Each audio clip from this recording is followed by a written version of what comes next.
आज के इस एक्सप्लेनर में हम एक ऐसे सेक्टर पर बात करने वाले हैं जो दुनिया भर की आर्थिक उठापटक के बीच भी एकदम चट्टान की तरह मजबूत खड़ा है, और वो है भारत का बैंकिंग सेक्टर।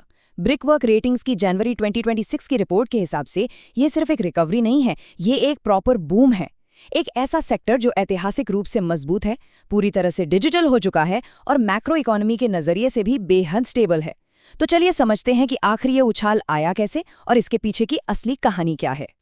तो इस एक्सप्लेनर में हम क्या क्या कवर करने वाले हैं। सबसे पहले हम देखेंगे बैंकिंग की वर्तमान स्थिति, फिर समझेंगे सिस्टम की संरचना, उसके बाद डिजिटल पेमेंट बूम, फिर मैक्रो ड्राइवर्स और जोखिम, और आखिर में बात करेंगे वित्त वर्ष 2026-2027 के आउटलुक की। ठीक है, तो बिना देरी किए सीधे चलते हैं पहले भाग पर, बैंकिंग की वर्तमान स्थिति। अब इस बैंकिंग बूम को समझना है ना, तो सबसे पहले इस 13.5% के आंकड़े को देखिए। ये कोई मामूली नंबर नहीं है। वित्तीय वर्ष 2025 के लिए रिटर्न ऑन इक्विटी यानी ROE 13.5% के एक बेहद शानदार लेवल पर पहुंच गया है। और सिर्फ यही नहीं, रिटर्न ऑन एसेट्स भी लगभग 1.4% है। आसान भाषा में कहें तो बैंक इस वक्त जबरदस्त मुनाफे में है। वो सिर्फ अपना बिजनेस ही नहीं चला रहे, बल्कि बहुत ही शानदार और प्रॉफिटेबल तरीके से काम कर रहे हैं। लेकिन मजे की बात क्या है, ये मुनाफा हवा में नहीं बना है। जरा इस 2.2% के नंबर पर गौर कीजिए। सितंबर 2025 तक कमर्शियल बैंकों का ग्रॉस NPA, मतलब वो लोन जो डूबने की कगार पर थे, वो गिरकर सिर्फ 2.2% पर आ गए हैं। ये पिछले कई सालों का सबसे निचला स्तर है। मतलब एक तरफ तो कमाई रिकॉर्ड तोड़ रही है और दूसरी तरफ बैंकों की बैलेंस शीट भी एकदम साफ हो रही है। सिस्टम सिर्फ पैसा ही नहीं बना रहा, बल्कि अंदर से बहुत मजबूत भी हो चुका है। चलिए अब आते हैं भाग 2 पर, सिस्टम की संरचना। अब सवाल ये है कि इन बड़े बड़े नंबर्स के पीछे आखिर काम कौन कर रहा है। किसी भी मशीन को समझने के लिए उसके इंजन को समझना पड़ता है ना? तो भारत में बैंकिंग का ये असली इंजन है हमारे शेड्यूल्ड कमर्शियल बैंक्स यानी SCBs। 1934 के रिजर्व बैंक एक्ट के तहत चलने वाले ये बैंक पूरे सिस्टम की रीढ़ की हड्डी हैं। हमारी जमा पूंजी हो, हमें लोन लेना हो या फिर रोजमर्रा के पेमेंट्स, हर जगह इन्हीं का दबदबा है।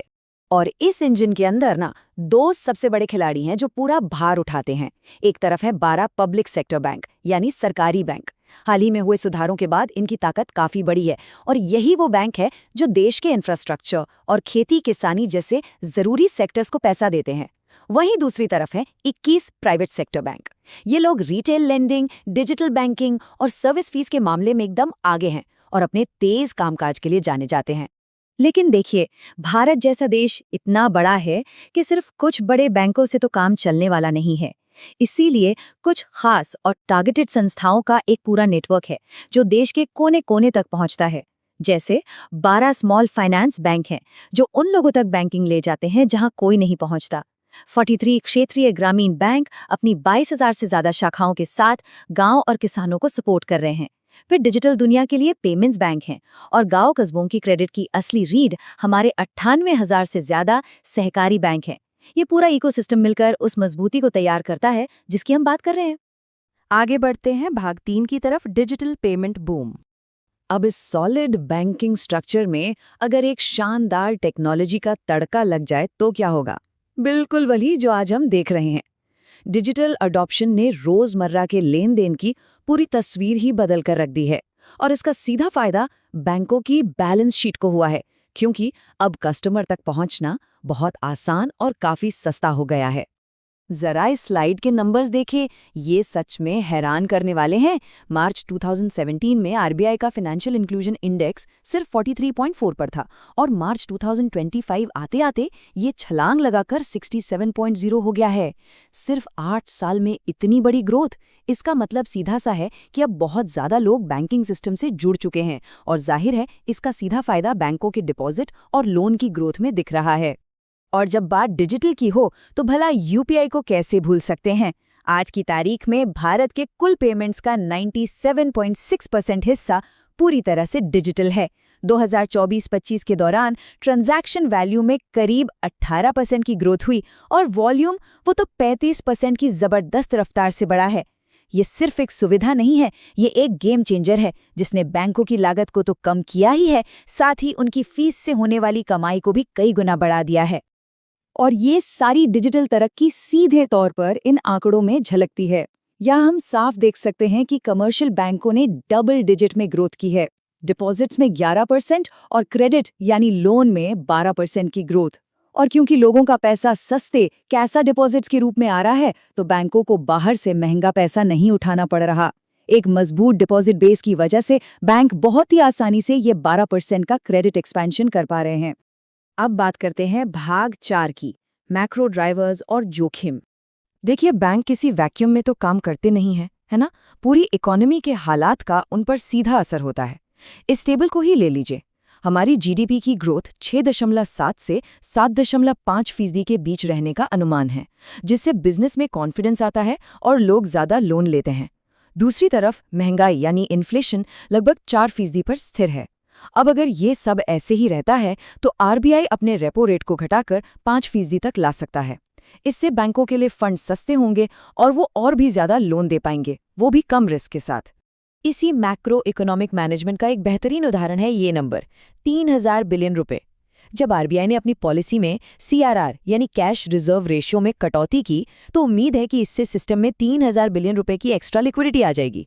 सोचिए, जब इतना सारा पैसा सीधा इकोनॉमी में फ्लो करेगा, तो बैंकों को लोन बांटने के लिए कितना बड़ा बूस्ट मिलेगा। लेकिन ब्रिकवर्क रेटिंग्स की इस रिपोर्ट में सिर्फ अच्छी अच्छी बातें नहीं हैं, कुछ बाहरी खतरे भी हैं जिन पर हमें पेनी नजर रखनी होगी। जियोपॉलिटिक्स में जो तनाव चल रहा है, ग्लोबल ट्रेड में जो रुकावटें आ रही हैं, या फिर कमोडिटी की कीमतों में जो उतार चढ़ाव है, ये सब बैंकों की फंडिंग और एसेट क्वालिटी पर बुरा असर डाल सकते हैं। इसके अलावा ग्लोबल इंटरेस्ट रेट्स में बदलाव भी एक ऐसा रिस्क है जिसे बिल्कुल नजरअंदाज नहीं किया जा सकता। तो फाइनली आते हैं हमारे आखिरी हिस्से, भाग 5 पर, FY26 से FY27 का आउटलुक। तो सब कुछ एनालाइज करने के बाद भविष्य की तस्वीर कैसी दिख रही है? सिंपल शब्दों में कहें तो 2026 और 2027 के लिए भारतीय बैंकिंग सेक्टर बेहद मजबूत, स्टेबल और पूरी तरह से कैपिटलाइज्ड है। क्रेडिट एक्सपेंशन 11 से 13% के बीच रहने की उम्मीद है। प्रॉफिटेबिलिटी बनी रहेगी और बैड लोन्स या एनपीए अपने ऐतिहासिक निचले स्तर पर ही रहेंगे। और सबसे बड़ी बात, बैंकों का सीआरएआर यानी वो कैपिटल जो बुरे वक्त में काम आती है, वो 17.4% पर है। ये एक ऐसा शॉक एब्जॉर्बर है जो किसी भी आर्थिक झटके को आसानी से झेल सकता है। तो इस पूरे एक्सप्लेनर से एक बात तो एकदम शीशे की तरह साफ हो जाती है, भारत का बैंकिंग इकोसिस्टम सिर्फ किस्मत के भरोसे नहीं चल रहा है। ये ऐतिहासिक रूप से मजबूत है, पूरी तरह टेक्नोलॉजी से जुड़ा हुआ है और हमारी मैक्रो इकोनॉमी भी इसे पूरा सपोर्ट कर रही है। भविष्य की किसी भी ग्रोथ को संभालने के लिए हमारे बैंकों के पास भरपूर ताकत है। लेकिन अंत में एक सवाल जो सच में सोचने पर मजबूर करता है। जिस तरह से दुनिया भर में ब्याज दरें बदल रही हैं और नए नए भू राजनीतिक समीकरण बन रहे हैं, क्या भारत का ये शानदार बैंकिंग बफर वैश्विक अस्थिरता की किसी भी नई लहर का सफलतापूर्वक सामना कर पाएगा? ये तो अब आने वाला वक्त ही बताएगा।